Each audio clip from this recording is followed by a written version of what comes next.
My bank account was negative 180. Live your life as if you wasn't scared. You don't have to have the money to start a business if you have the credit and you can get access to capital. So you left the $82,000 job because you weren't fulfilled? 100%. So you were juggling football and a degree? Yeah. Do you want to know the reason why? Hey guys, it's Econ Bulldog. Welcome back to the channel where we talk financial growth, credit stacking, all that good stuff you guys need. And like I tell you, I'm not a financial advisor, so take all this information and obviously do your own homework, but right here we're giving you the gems.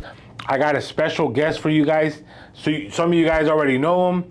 I've definitely got a lot of nuggets myself. I've been to, I think, 1 or 2 of his personal events.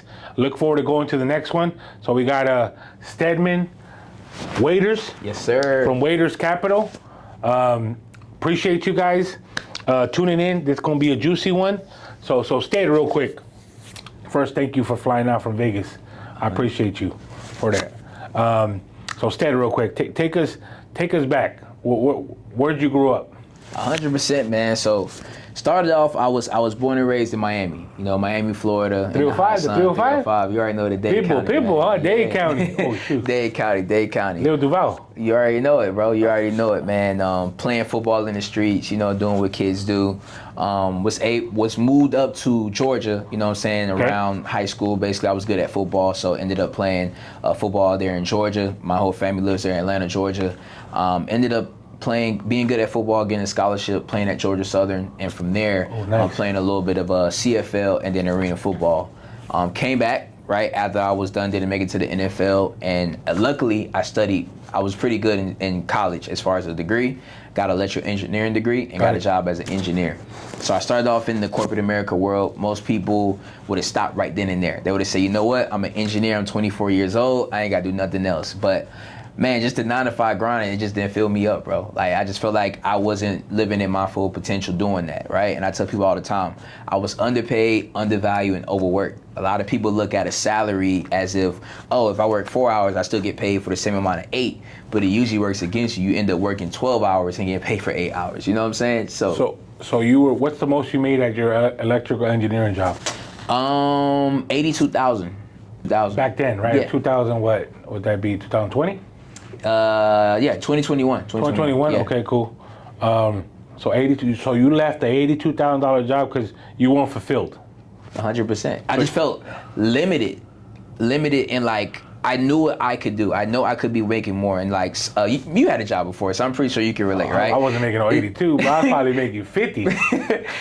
Well, we all had the same feeling though. We had that same feeling of like we worked 40 hours. And we like, I know that check finna be fat. Or we take overtime. We work overtime. Sign me up, coach.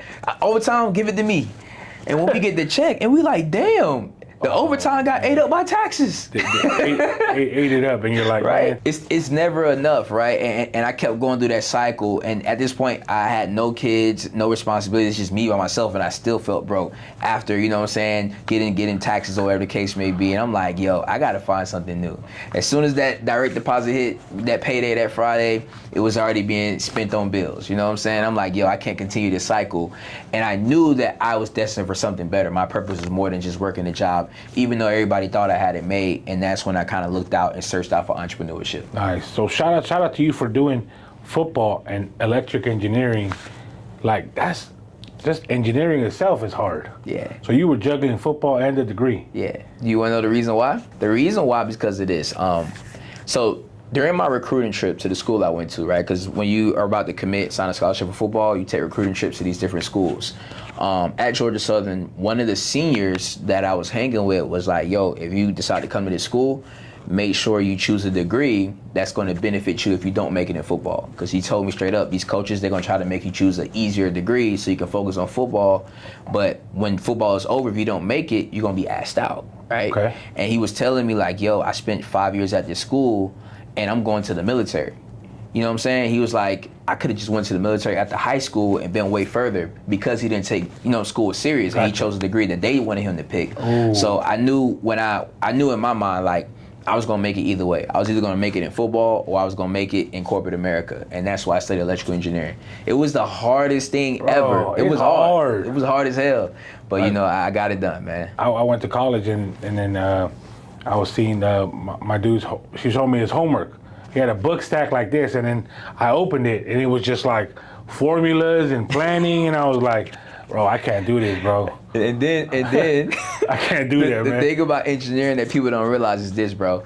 So with engineering tests, it's not like multiple choice. It ain't A, B, and C. So you ain't just scratching your head and maybe you'll get it right. You know what I'm saying?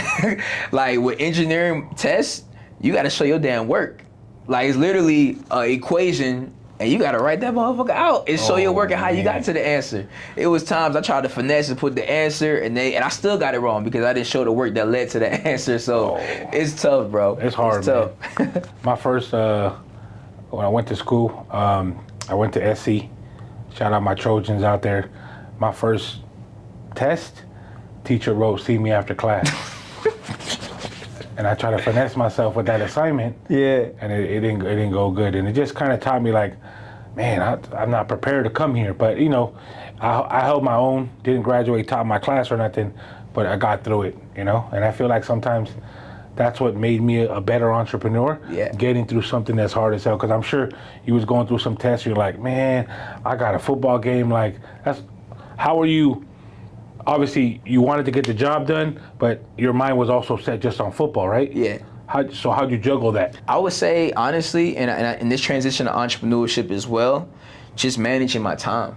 Gotcha. Just managing my time and being on the clock. So one thing I'm grateful for with football, sports in general, is like you're always on a schedule. So you don't just have time to just screw off like most college students, right? So waking up at 5 a.m., having weights, and then we all got to go to the dining hall and eat together. Then we have classes, in between classes, study hall. You know what I'm saying? So having that structure, that schedule allowed me to perform in both when it comes down to it, because I was never able to just screw off as much as I wanted to. I had so much structure in my day-to-day to be able to focus on my grades, make sure I was decent. I was never A student, don't get me wrong. I was barely sliding by, but C's get degrees. C's get degrees, right? That's what I'm talking about. So I was that type. I was that type of guy, but I made it happen. You know what I'm saying? Just from having that structure and that time management to say, okay, during this next hour, I'm gonna focus on homework or studying or preparing for this test, and then focusing on football when it's time to focus on football. You put those helmets on, or when I get to the facility, fuck any homework. We ain't worried about that. We worried about football. That's all we got going on. You know what I mean? Nice. And did you like the college per se? Like you guys had a good run? Yeah, football 100%. I got 3 rings,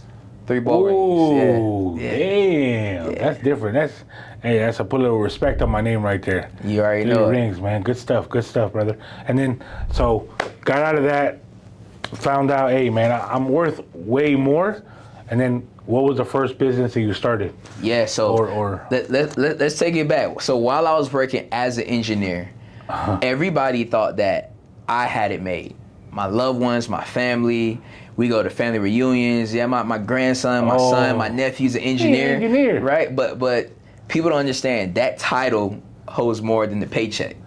The title engineer make you sound like a genius and that you making 6 figures and stuff like that. Yeah. But that wasn't my reality. You know what I'm saying? So just being in that where it's like I'm unhappy and I know I can be doing better, and then my loved ones and my friends looking at me like I got it made, and it was like kind of mentally stressing me out, right? But actually how I got into entrepreneurship is the craziest thing. I came across an ad from a dude, we all know him, Him 500, right? Shout out to him. Shout out to my guy, Him. Hey, right? Him right there. What's up, brother? Yeah. He had an ad back in the day. Which one was it? He had the Fendi sweater on with the Louis and the McLaren doors up. Oh, yeah. And he was talking about like how he was able to obtain all this stuff off credit, how credit's this and that. And I never knew anything about credit. I didn't have bad credit. I just never really used it. You know what I'm saying? Because growing up, my loved ones always said, like, only use it on gas and food, never, like, go wild with it. So I never really knew anything about it.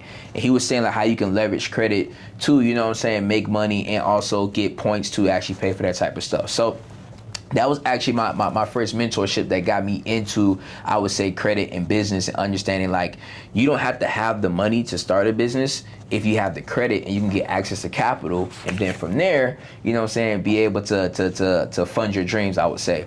And I started with credit repair, man. I was killing it too, bro. I was crushing it in credit repair. Getting juicier. We're getting juicier. Okay, so you saw him's ad, and then so you buy his program? Yep. Gotcha. So you were in this program, and then that made you kind of like fix your credit as you went along? Not fix it, but like kind of grow it. Yeah. grow my credit and understand credit and how you can leverage it. That was the big part, right? Because you can technically understand credit or know what credit is, but if you don't know how to leverage it, you're not doing anything. You know what I'm saying? That's like having money in the bank. It's not going to do you any justice having it in the bank. You want to invest that money to make more money. And that's how you want to look at credit as well, right? So understanding that you can get access to 0% interest funding, right? Where you're able to get access to $20,000, $50,000, $100,000 for a 0% interest for 12 months, and how you can leverage that to actually get into business. Because most people, the average American, to save $50,000, it'll take them 10 years. Ooh, yeah. But we know you can get $50,000 in 60 days, right? Oh, we're going to dive into You know what I'm saying? And be able to put that into a business, so now you keep your money in your pocket and you have the bank's money build your business and work for you to make money off of it. You know what I mean? I love that. So that, just real quick, time frame wise, was that Slim 500 or was that him 500 old school? That was old school. That was big boy. That was big boy. Him 500. Okay. Big 500. So that was, but still, this was after COVID. I'm sorry, after recession-proof conference. Yep. Got it, because I knew you were saying you were still in school when the conference happened. Okay, cool, nice. So, how long did you do credit repair? So for about 2.5 years, I was doing credit repair. So you went 2.5 years. Well, maybe probably 2 years, not 2.5, probably gotcha. 2 years, right? I would say I was doing that. At first, it was just a hobby. You know, you kind of had that limited belief when starting the business, and I was trying to be too cool. Like I went through identity crisis because everybody knew me as an athlete, and when I wasn't playing football anymore, it was like I was kind of like fade to the black, wasn't on the internet, wasn't doing anything because I didn't want people to think I was a failure because I wasn't playing football anymore. Gotcha. Until I realized, like, man, if people don't know you, they can't flow you, they can't pay you, you know what I'm saying? So I started getting back active with credit repair, and like I said, started really scale, you know what I'm saying? At one point, I had up to 375 clients. So it was really, you know what I'm saying? Yeah. While still working a 9 to 5. Yeah, you know what I'm saying? So, while you were still working 9 to 5? Yeah, you don't realize how many people need help with their credit until you actually put yourself out there and market. During my lunch breaks at work, I would go network with realtors, you know what I'm saying? Because those are usually like the prime credit repair clients because they have intent, you know, they want to get a home, they just don't have the credit, but they probably have the money to invest into their credit. So now those are prime clients, high ticket clients when it comes to that, stuff like that. So I did a lot of networking, being active online or whatever, and kind of built it up to literally, I was doing this part-time and got up to 375 clients on my credit repair company. Limited beliefs. 375 while working a 9 to 5. That's crazy. And then I guess I saw that podcast you had with you and then Ali and then what was the other gentleman? J-Maps. J-Maps, okay. Yeah. And I know there was a big old like, what's better, credit repair or funding? And I think that was a powerful conversation. And that's what made you go into funding now from the credit repair? Like what made you leave credit repair? Yep. Good question. So when I was doing credit repair, right, if you guys don't know, and I know you know, right, sometimes credit repair can be the grind. That's the hard work, right? You in the trenches, like you got to really love it. You know what I'm saying? Because you're dealing with different type of avatars, and as we know, fulfillment for credit repair is not always quick. Sometimes it takes longer. That's just a part of the game when you're doing it ethically, right? So I was actually referring my credit repair clients once their credit was done over to funding companies, right? And I was like, okay, I got a partner that can help you get the funding you need. And I started to see they were turning around and giving me like commissions that were more than I charged the client. Like, let's say I made like $1,000 off credit repair, right? The funding company 2 weeks later would send me a Zelle for $1,500. Like, yo, we funded your client, here's your commission. I'm like, damn, I'm in the wrong business. This person just gave me $1,500 off a referral fee. 2 weeks? Yeah, 2 weeks. And I just spent 8 months with this person and only made $1,000. So wow.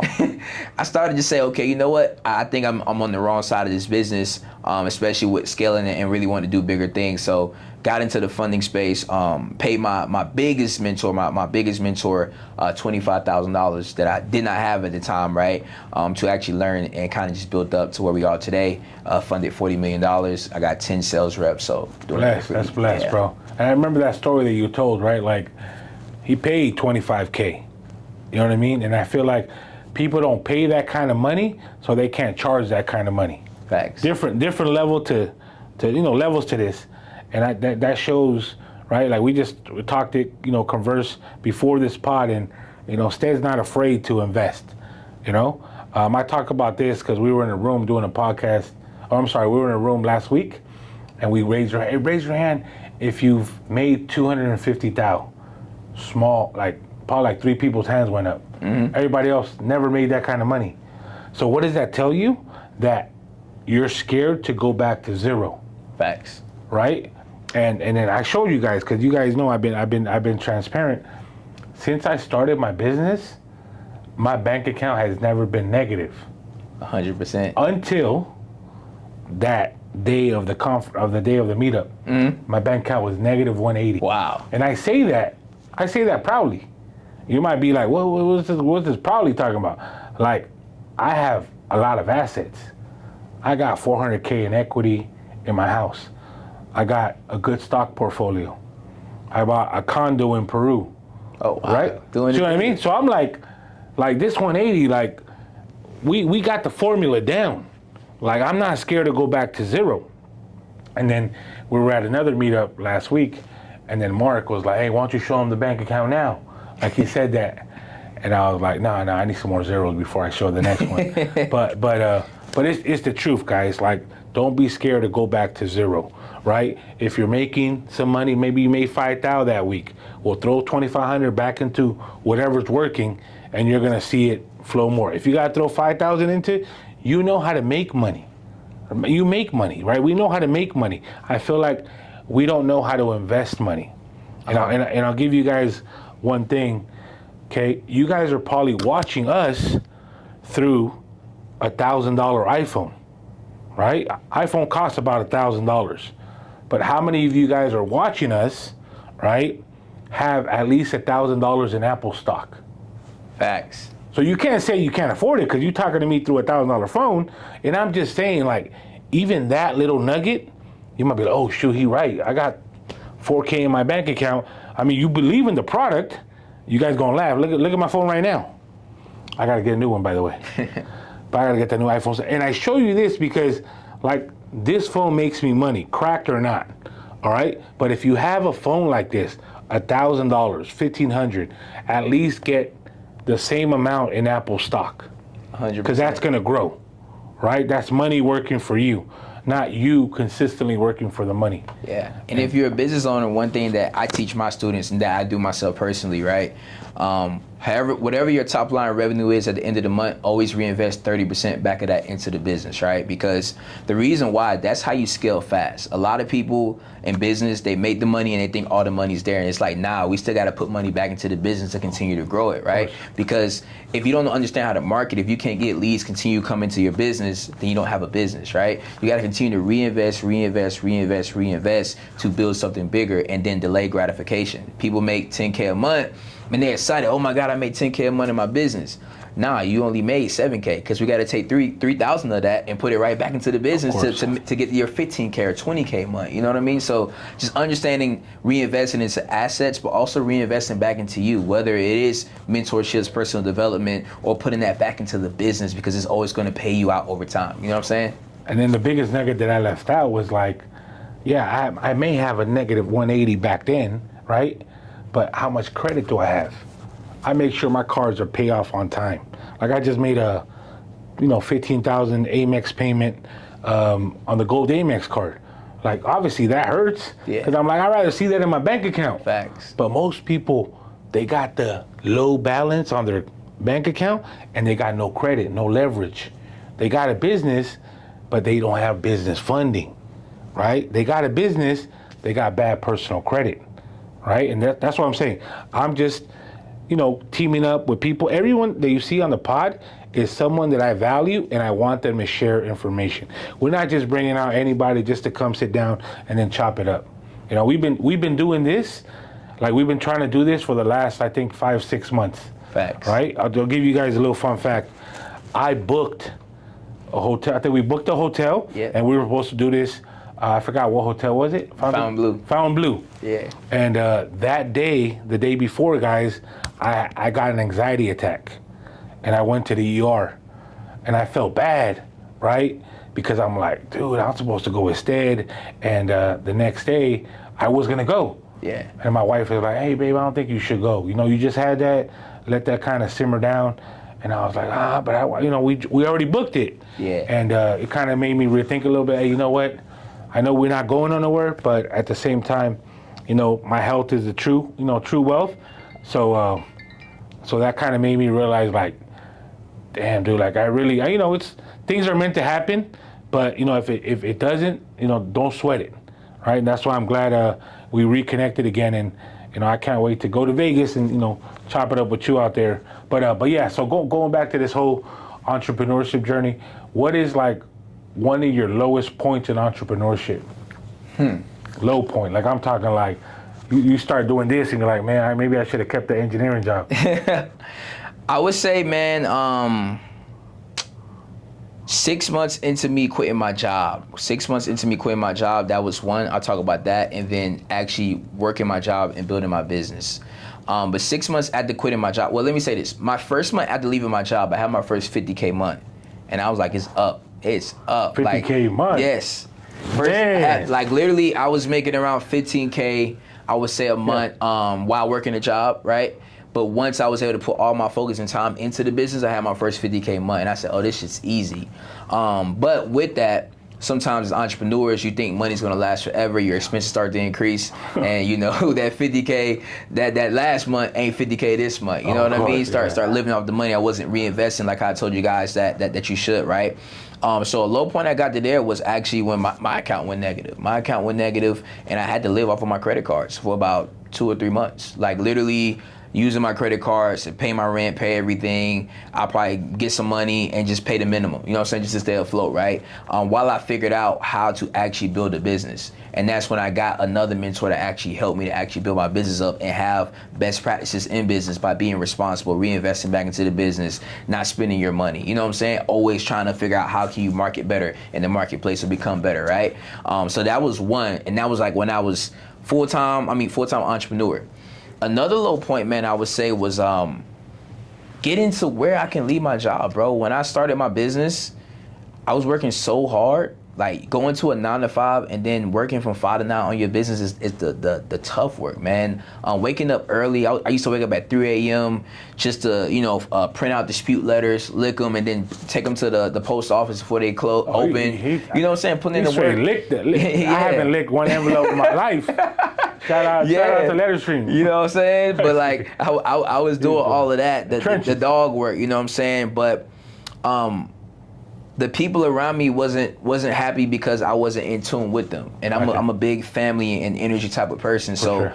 I love my family. I love everybody that's surrounded around me, and I always try to serve people. But at that time, that was my selfish, you know, it's my selfish part, and I wasn't serving people. And they started to talk bad about me or you know what I'm saying? It fucked with my mental, just being transparent. And it almost made me say like, yo, bro, this entrepreneurship stuff is not for me if it's gonna make me feel like this towards the people that I love. But I realized, like, in order to get to where you wanna go, you gotta be selfish. You gotta focus on yourself, because at the end of the day, I can't blame anybody if I don't reach my goals. You know what I'm saying? And now that I'm on the other side of that and I've been able to be successful, those same people I now take care of. You know what I mean? So big blessings to that. And I think entrepreneurs, like family, they're not going to understand, because you're literally in the top 1 to 3%. They don't understand like reinvesting. They don't understand, okay, well, you're making 20K. Why are you spending, you know, let's say 25K? Yeah. Right? And they don't get that part.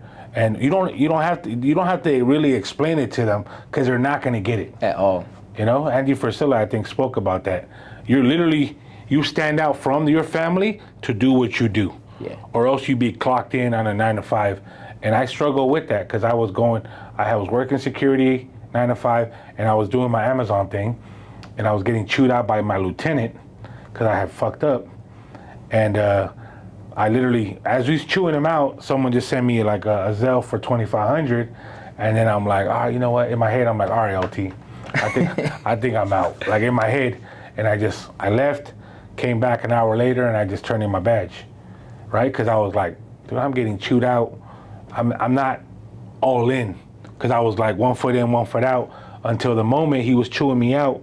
I was like, man, you know what? I don't need this, man. I want to work for myself. Never want to clock in for somebody else. But it's not like all kudos, like he just said, dark time. His bank was negative, right? He wasn't really connecting with his family, and his family started getting in his head, right? Literally, and that's truth. But ultimately, now, if he had not sacrificed, right, he would not be in the position he is to be taking care of those he loves, right? And everyone's like, oh, I want to retire my mom, right? But then you're just saying that, right? You don't really want to do it, or else you would at least start implementing some stuff where you can do that, right? Like literally start off by trying to pay her mortgage first, right? Then that's like I paid her mortgage 1 month, right? And then you can start by, hey, you know what? I'm gonna give her 10,000. But then as you level up, you can do things like that, right? You don't expect, oh, I'm gonna retire her from one jump, right? But you can do things like that because I work good under pressure.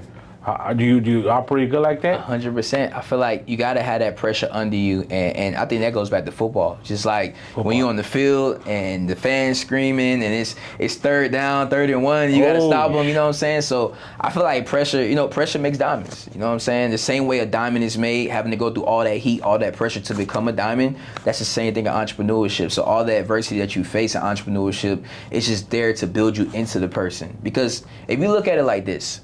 If we had to build a person from scratch and we wanted to build somebody that was great, let's say we wanted to build somebody that was very patient, right? Wouldn't we put them through tough times that would test their patience, that would make them wait longer for stuff, right? True. You know what I'm saying? Let's say we wanted to build a person that had the best body ever, that was the most fit person. We will push them to their limits to test them, to make them the best person. So when it comes to rewards, when it comes to reaping the benefits, you have to go through the hard part. You have to go through the adversity to get to, the good part, to reap your rewards.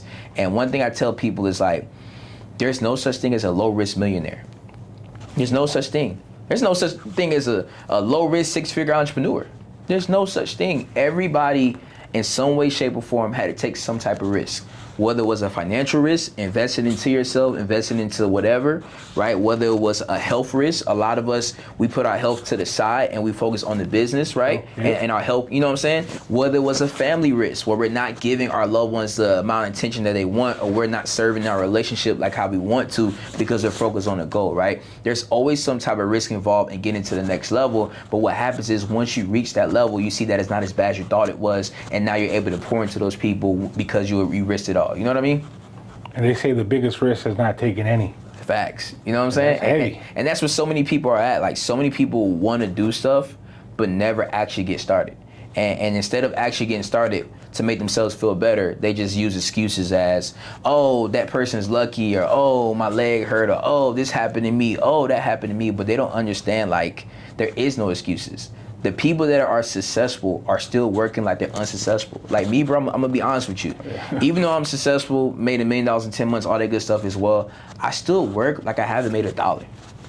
And I can go chill right now. I can go to Mexico, I can go to Paris, I can go to Tokyo, wherever I want to go. But I'm still working each and every day as if I haven't made it yet, right?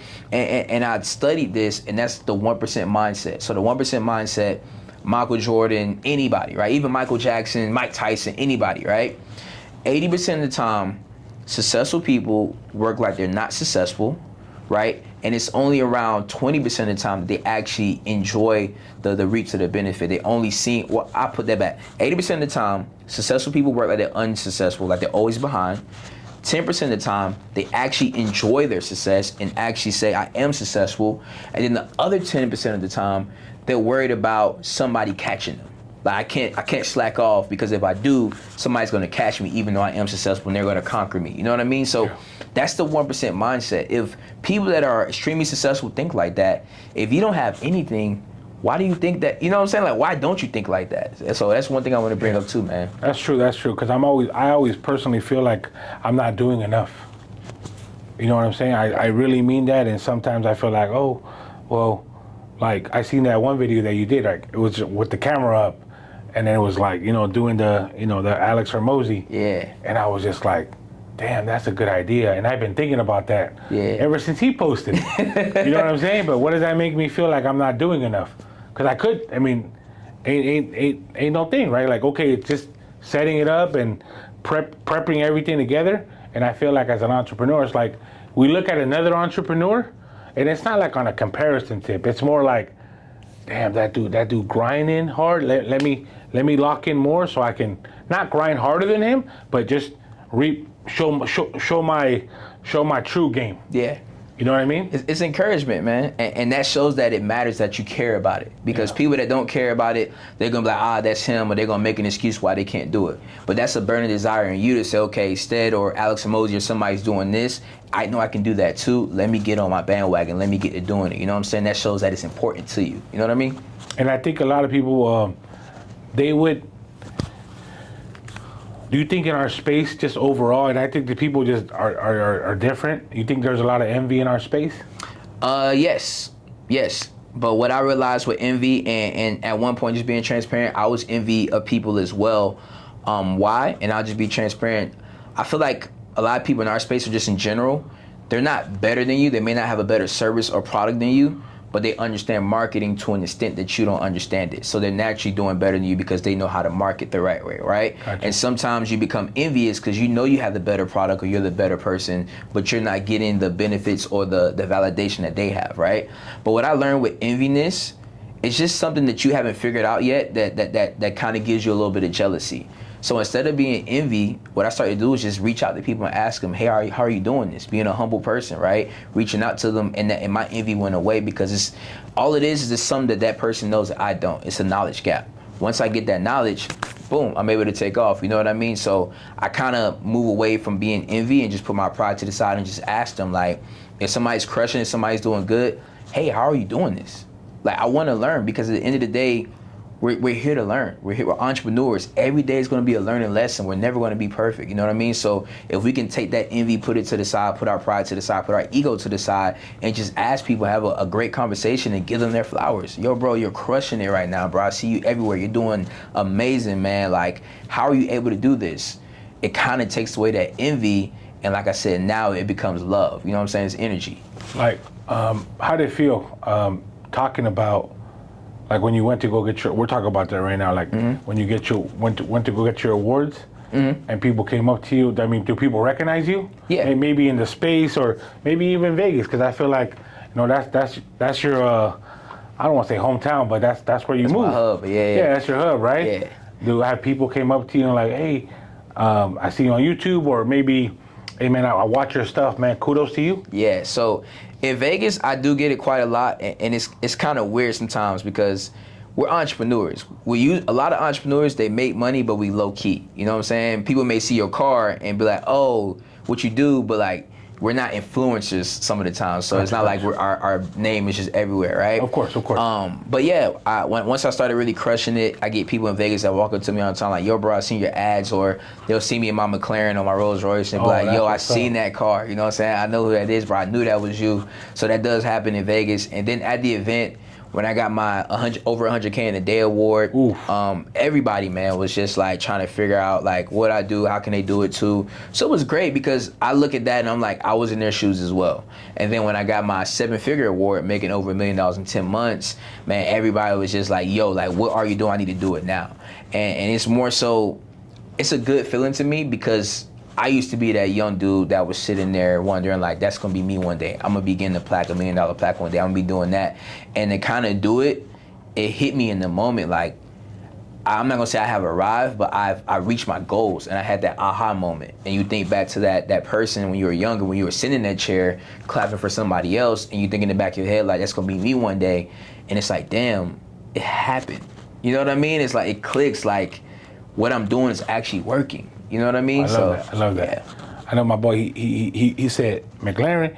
He said the Rolls-Royce, but he didn't talk about the Corvette. No love to the Corvette. Nah, I love the Corvette, man. Small timers, bro. we over here. Nah. You still got the car? Yeah. I still got my green Corvette. Oh, so, yeah. lime green, right? Yeah. And, well, matte green or whatever you want to call it. Yeah. Nice. And then, quick question: Corvette came before the McLaren. Yeah. Okay. So, when you went from Corvette to McLaren, I know there's levels to the car game, right? And then this is like, you getting the McLaren, right? How did it elevate your business?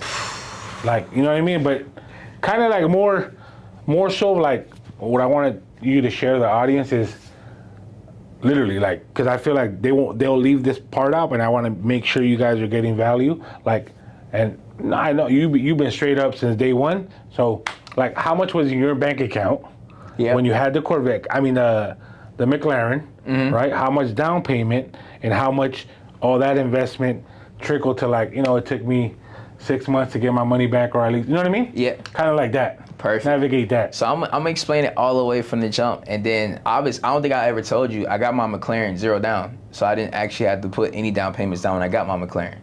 Oh, right? Okay. So we call this in my academy like the auto loan ladder, right? So not to get too nerdy, but I'm gonna get to that level, right? In lending period, underwriters, banks, lenders, they look at comparables. Comparables are existing accounts on your credit that underwriters can use to base another approval off of, right? So you have something called auto loan comparables, meaning that when you're applying for auto loans, underwriters, banks will look at existing auto loans you had in the past to base how much they can give you where it's 0 down, right? So what I started with, a lot of people don't know, I actually started with a Dodge XXT, a Dodge Charger XST. Yeah. I'm a Challenger, I'm sorry. Then I got a BMW i8. I went from an i8 to a Corvette, right? I got the Corvette in my business name through Bank of America. Gotcha. Business Advantage Auto Loans. Back when they were giving out 4 cars? For sure. Oh, okay. Yeah. Back then, okay. So then I jumped from the Corvette to a McLaren. With the McLaren, what a lot of people don't know, I got it financed through McLaren Financial. They're backed by Chase. I had a great relationship with Chase. So when Chase see my relationship, they actually gave me the McLaren 0 down. Because I had the comparables, I built my auto ladder up to be able to get that McLaren. How much was how much was that McLaren when you bought it? Probably like 140. Okay, nice. Yeah, not 140. crazy, yeah. Hey, but still 140, guys. Yeah. 6-figure car. But how much was in your bank account roughly?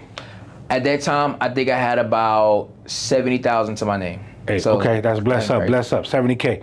But still, like, he took that, and you know what? I'm gonna bet on myself, right? 0 down. Then payments weren't 0 down. Facts. You know what I mean?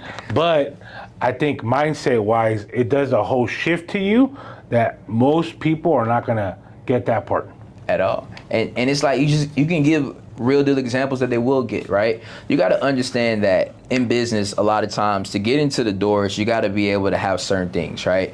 When it comes to wealth and high level and premium products or being around premium people, the 2 ways that you can get into exclusive memberships or clubs or whatever, it's going to be the watch that you wear. That's why I wear Rolexes, right? Or the car that you drive. Right? That's how you get access to premium, higher level people that you probably wouldn't be able to talk to every day, you know what I'm saying, just in everyday life. So I leveraged that because I knew that I can build relationships with these people that I can make money with or leverage their audience to make money overall, you know what I'm saying, or even learn because they're on a higher level than me, so it's always things I can take from them and build my circle of people that are successful because I'm pretty sure you can agree that people you hang around will show you your future. If you hang around a bunch of ducks, you a duck, you know what I'm saying? Definitely. So that actually helped me, but then also with branding, right? I'm gonna give you an example. If I pull up at a gas station and we both do funding, right? Yeah. If I got a McLaren and you got a Honda, and your service is better than mine, but you put up in a Honda. Honda 2025. Yeah, 2025 Honda, right? And I'm in a McLaren. Yeah. And somebody, who's the person gonna come up that needs funding? Who they gonna come up to? Me or you? You all day, twice on Sunday. Right? So you got to understand that we playing chess, not checkers, when it comes to these cars, and it has to make sense. I'm not telling people to be irresponsible and just go get something they can't afford, but it comes with a lot, and it can make you a lot if you understand how to leverage it the right way. Because now people are more keen to want to talk to you. When you at the gas station in the Honda, bro, people minding their business. But when you pull up in a McLaren, that thing loud, the doors go up. Now they're like, "Yo, who is you? Who is that? What do you do? What you doing?" Right? Oh, I got this McLaren, I'll being able to help people fix their credit so they can get into their first dream home. Yo, give me your number because I've been trying to get a home and they denied me because my credit wasn't good. Oh, I help entrepreneurs get access to capital to start or grow their business. What? I actually had a business idea. Man, I'm glad I met you. But those conversations don't happen unless you have the car, because that's the conversation piece. You can be the best man in the world, but driving a Honda, sometimes you're just gonna get overlooked because you're in a Honda. So when you have those nice cars and leverage them the right way, it actually can bring you business. You know what I'm saying? Oh, I love it. Is that McLaren? I mean, you drive it as much as you want to drive, or you're always grinding like I drive it, when I can? You know what I mean? I would say I drive it. If we talking weeks, I probably drive it like maybe once or twice a week, like little stuff, nothing crazy. Yeah. The car that I drive the most right now is my Rolls-Royce, bro. That's my which baby, is that? bro. Okay, That's nice, my baby, nice. bro. Well, what was that path? So that was actually this year, man. I just Congrats on last that. year I owed a lot in taxes, just from being irresponsible. Not irresponsible, but not investing as much as I should have. Like you like seeing your bank account sit nice, but you don't understand in business if you don't spend it, Uncle Sam gonna take it from you. You know what I'm saying? Of course, You gotta yeah. spend that money. So this year I made it intentional. And I got a Rolls-Royce as a write-off. You know what I mean? So I went and got a Ooh. Rolls-Royce this year. How's that different? Like compared to McLaren to the Rolls? Oh man, Like two it's different pull-ups. night and day, bro. Night and day. Just because Rolls-Royce has such a great presence and it screams wealth. So McLaren can scream rich, but like Rolls-Royce screams wealth, elegant wealth. You know what I'm saying? Like old money type stuff. You know what I'm saying? And it's just more comfortable. Why I got the stars in the ceiling and people you pull up, they respect you off rip, you know what I'm saying? And it attracts different audiences. So sometimes with the McLaren, I may attract demographics similar to us, but now in the Rolls Royce, I'm more respect, I may attract demographics that don't necessarily look like us or are not in the culture, you know what I mean? Oh, I love because that. they see the Rolls Royce and they know it's a classical, you know what I'm saying, vibe with it. One thing that I like when that event you had, like 2 years ago, I don't know how many years ago it was in Vegas, but you had the McLaren inside the event. Oh yeah. That event, that was just people with limited beliefs, them seeing that car in the room, the kudos to that. All right, that's all marketing on a different level, and I like that. I like to expose, both sides of like, okay, like I had the event, right, and I had the Cyber with the wrap, and I got the Corvette, right. My next one is a Lamborghini Urus, right. That's in the works. Might be December. All right, stay tuned. But what I'm saying is, I wanted both cars at the event, right? Because I wanted them to see the Cyber, because they see it all over IG. So like the Cyber for me is like a little like, how do I say, like Poster board. So shoot, the Cyber's here, whatever, right? And then the Corvette is just something I love it. It looks like a Ferrari to me, right? And that's the next move too, right? But just having it there so other people can see what's attainable. And like, if I can do it, Sted can do it, you guys can do it. Exactly. And then at that event, I was like 27. So it's like, yo, you telling me a young black man that's 27 years old has a McLaren and he's not an athlete, he's not a rapper, he's not a celebrity.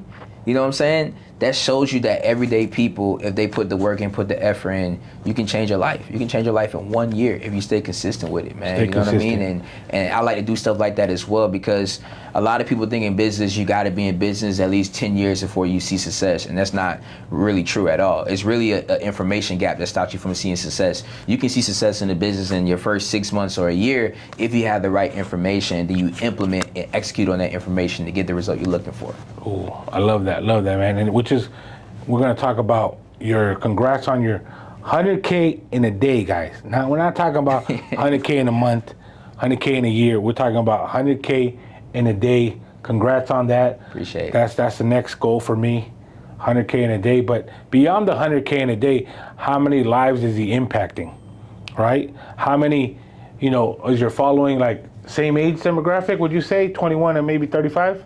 Nah, I would say my demographic, actually age demographic kind of went up a little bit. So now I'm getting people, I would say around 45 to 25, 25 to 45. Okay. And that's why I say it could be the way I dress, because sometimes if you look on my social media, I put on suits, I put on a tie. I love that. I got the Rolls Royce, so it's not always like chains and iced out. That's fresh right there. You know what I'm saying? What's that, a little LV? Yeah, just appreciate it, bro. A little something slight, So it's that's like, blessed, bro. That's blessed. It's like you want to be able to like attract and talk to different type of audiences, right? Course. Because you want to impact multiple people, which naturally can lead you making more money anyway. Nice.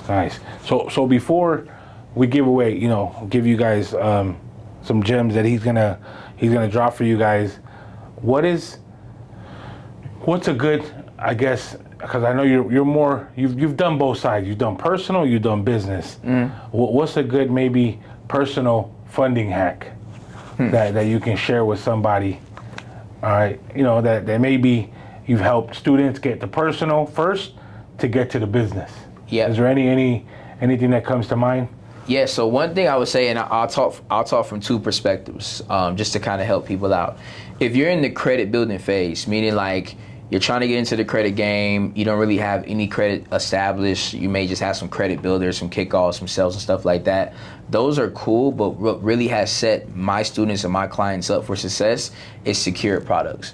Being a secured loan, I know you probably told them about that with Navy Fed, or secured credit cards, right? Because what happens is when you have those secured products, underwriters and other banks, they now use those as comparables to now get you higher limits instead of having to wait, getting $500 limits from Capital One and stuff like that, right? So I think secured products with building your credit out is the best way to go, having those on there, because now you have that one-to-one comparable that can help you get higher limits.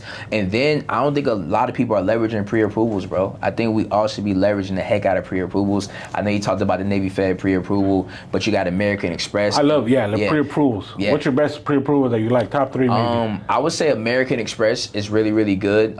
Chase just brought back their pre-approval. A lot of people don't know that. I thought sometimes it pops up. Yeah. Mm-hmm. Not for everybody, right? So we have a link that we just use. It's like a link. I don't know why it's not like on the actual website, but it takes directly to them. We're able to get pre-approval. That's what's up. And then Wells Fargo as well. Wells Fargo actually started coming back out, and their pre-approvals have been really lit. So I would say those are 3 places that we go for pre-approvals that are really, really good. And then on top of that, with pre-approvals, for you guys that don't know, this is a way for you to see if you're approved or not without impacting your credit. Some of you may be scared to get inquiries and don't want to decrease your score. So going through a pre-approval first, it doesn't impact your credit, but you'll know right away if you're approved, and you can accept that card, you know what I'm saying, without having any impact to your credit when it comes down to it. So I would say on the personal side, that's what's really setting people apart on the personal side. On the business side, man, it's just so many different things. Let's see what can I pull out the bag on the business side. I'll share this. Maybe you can add. Do you recommend, and I feel like this is not talked by enough, like a business pledge loan? A business pledge loan. Do I recommend it? Yes and no. I'll say this. I'm a little geeky, so I'm gonna kind of explain it. If your goal is to eventually get a business loan, or maybe a line of credit later on, a business pledge loan can definitely help because it gives you that comparable. Like a business secured loan, right? Yeah. So if that's your end goal, then yes, that definitely can help you to get those things. If you're just like, yo, I want 0% interest funding, credit cards, it may not be needed because those secured loans are for when you want to get those lines of credit and actual business loans itself. You know what I mean? So I would say yes and no, just depends on timing, because even though you get that business secured loan, you still had to build out, you know what I'm saying, your personal credit to make sure that's in order before you start getting into business loans and lines of credit, unless you have revenue already in your business. Gotcha. You know what I mean? Gotcha. Nice. What's the most you've gotten maybe a funding client from one play? Yeah. So I'll give you a couple. For credit cards, the most that we funded somebody was about $220,000 through credit cards, personal and business. Personal business. Yeah, 0% interest. Nice. Yep. When it comes to just overall, the most I got in somebody was $970,000 off an SBA loan. That was one hit, one shot? Yeah, SBA 7A. SBA 7A, $970,000. Obviously, this person had 2 years of tax returns, financials, so it was kind of easy, just a good amount of paperwork. But yeah, just all one shot, SBA loan. Hey, yeah, bro, I threw in a bar right there for you funding guys out there. But nice, and obviously, I mean, your thing is you get them the capital, right? Because then they're like, oh well, Sted, I don't know what to use it for. That's not your type of client. Yeah. So with me personally, not really, because we're providing the service of getting you the money, of course, right? As the business owner, that's typically on you to be able to figure out where can I invest this money to grow my business? You know what I'm saying? Because at that point, we become consultants, and we're more so providing the service, and we're not like consulting you, right? But there are different partnerships and stuff that we have where people can get into real estate if they want to, passive invest into other opportunities or different things like that, even like VC, venture capital. So we do have some partnerships, I would say, that they can lean into if they want to. But in our funding program, what we do, we don't like get you money and then show you how to like use that money to make money. You know what I mean? Got you. Love it. And then your 100K in a day, I talked about changing lives, right? Do you have a, congrats on that, like I mentioned, but do you have a webinar coming up? 100%. So with the 100K in a day, guys, like I did that by helping others get into the funding industry. I don't think we talked too much about that, but I want to explain that business model because it's a game changer, right?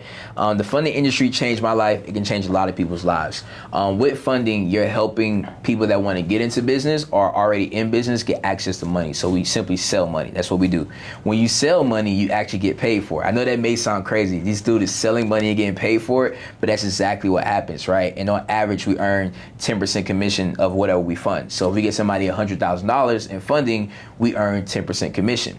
The beauty about my industry is you work with a low volume of people, but you have very, very high profit margins when it comes down to it. Gotcha. And a lot of people don't know you can get started in this business with just a laptop, a cell phone, and a way to generate leads. So when it comes down to the funding business, that's exactly what I teach people how to do. Go and get people 0% interest funding, revenue-based lending, equipment financing, and getting paid to do so, right?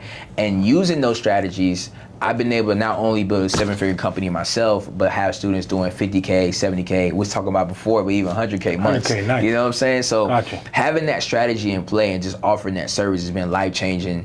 And then when it comes to my webinar, I do a webinar every Tuesday, Thursday, and Sunday. We show you how to secure funding for yourself, so get you your first $100,000 in funding, but also how you can get paid helping others get the funding they need as well, and becoming a business loan broker and starting your own funding company. And this has been life-changing, man. That webinar is free? Yeah, completely free. You guys don't have to pay anything at all. And it's live? Yeah, live. You can ask me questions. So what I do, in the beginning, I kind of hype everybody up. I ask people where they're located because I see a lot of you guys in person, so I'm a very personal person. I like shaking hands and talking to people. Then I spend about 45 minutes going through a presentation showing you how to get your first 100K in funding and how you can actually start your funding business, start making money, helping other people get funding. And then I do a Q&A. And I'll be on Q&A. I think the longest I've ever been on Q&A was like 45 minutes to an hour. I literally show love to the people, just answering all questions about business. I'm a very personable person, man. Yeah, man. And that's the vibe I got from the you don't hold back. Yeah, at all. You know, Ain't no reason to. Hey, that's what I'm saying. You know, if you can't get free game, you don't know enough. Exactly. You know what I mean? And definitely, that's why I brought him on, kind of share some nuggets with you guys. So real quick, so the webinar every Tuesday, Thursday, and Sunday. Yep. Okay, and then you have a special event coming up? Yep, so I got a special event that I want to invite just for you, my guy, just for your audience. If y'all want to come to Vegas, pull up. We got a funding mastermind November 8th. It's completely free. And really, I just want you guys to get in the room and just connect with the entrepreneurs. He went to one of my events, seen the McLaren, seen the high quality people in the room. And it's not just about meeting me or meeting my guy here, but it's about connecting with people in the room, finding your sparring partner, right? And we both can relate. If you find somebody that's at ground zero with you, that you guys can work together, hold each other accountable, and level up, that's life changing. You know what I'm saying? Because it's a process you get. And then, like I said, during the funding mastermind, we're going to have guest speakers, bankers, everything coming in, showing you guys how you can start your business, get the funding you need for your business, or if you're in the funding space or want to get into the funding space, how you can get into the space and have success at it, just like me and my students as well. So November 8th, what day does that fall under? Saturday. So Saturday, guys, November 8th. In Las Vegas. In Vegas. I don't think I have any. I'm going to check my calendar, but you guys got my word. If I got nothing on my calendar locked in already, because I don't want to go back on something that I said, November 8th, I'm there. Like I said, it's completely free, so we're not charging anything. Nice. And just get more people in the room. A lot of us, we got to understand, like, we may not be where we want to be because of the environments that we in. Some of the environments that we grow up in, they don't push us to be the best version of us, but this gives you an opportunity to be in an environment with like-minded people that want to change or have already changed, or just meet people like me and you that can tell you, yo, bro, I've been in your shoes. You can do it. And I'm pretty sure you can attest to that too. Like, having people that are doing better than you, letting you know, like, I understand where you at. I know it feels like nobody believes in you. Everybody's counting you out. I've been there too, but I'm here to tell you that you can do it. You know what I'm saying? And that's so powerful. You know what I'm saying? Just having somebody say you can do it when everybody is saying that you can't do it. You know what I mean? That's powerful right there, Sted. So real quick, we're going to put the link in. I know you mentioned you're going to give away some credit union. You know, what you going to bless the people with? Yeah, so just for your group, man, it's going to be on the webinar link, right? For your group only, right? I usually charge for this, but I'm not going to charge for my guy. I'm going to give you guys our free credit union ebook, right? With that, these are the same credit unions that my team uses to fund our clients. You can use that to fund yourself or your clients as well as our secret credit union ebook when it comes down to it. Oh, nice. Okay, so we'll have in the description, you'll have the webinar link to his free webinars Tuesday, Thursdays, and Sundays. Yep. Okay.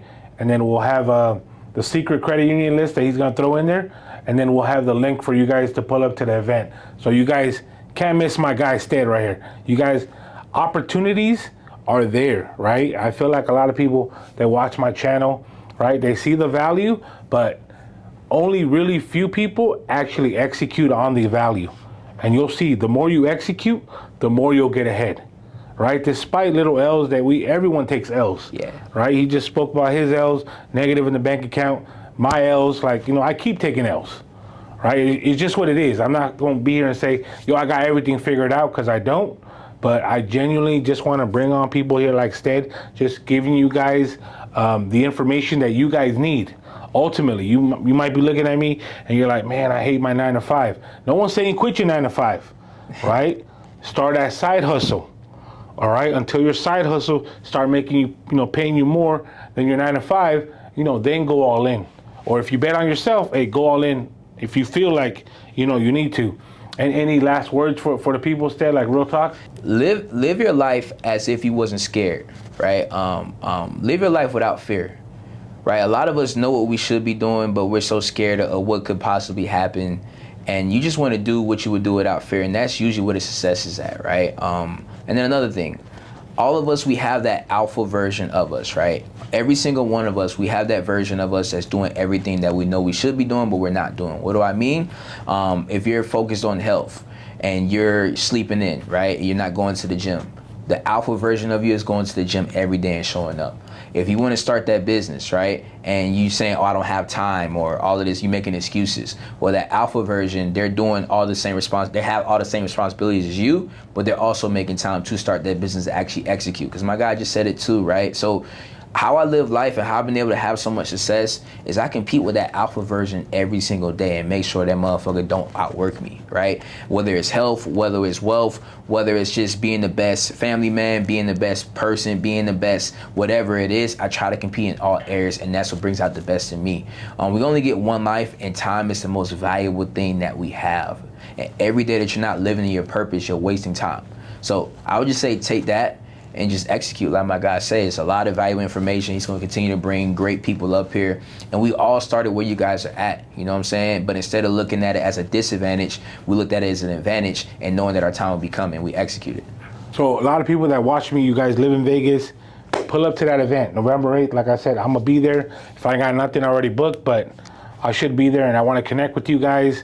Pull up, say you guys came from the channel, show Sted some love. I know some of you guys definitely connected. His story, means a lot. And the main takeaway is, like, take care, sacrifice so you can take care of your loved ones. Your loved ones are going to talk mess regardless. Everyone's going to talk regardless. You do something, why you not doing enough, right? You do nothing, why you not doing more, right? Everybody's going to talk, but just do you. And at the end of the day, if you're trying to make your circle feel better, you got to sacrifice. All right, guys, I'll leave you with that. On to the next one. Let's get it. Peace.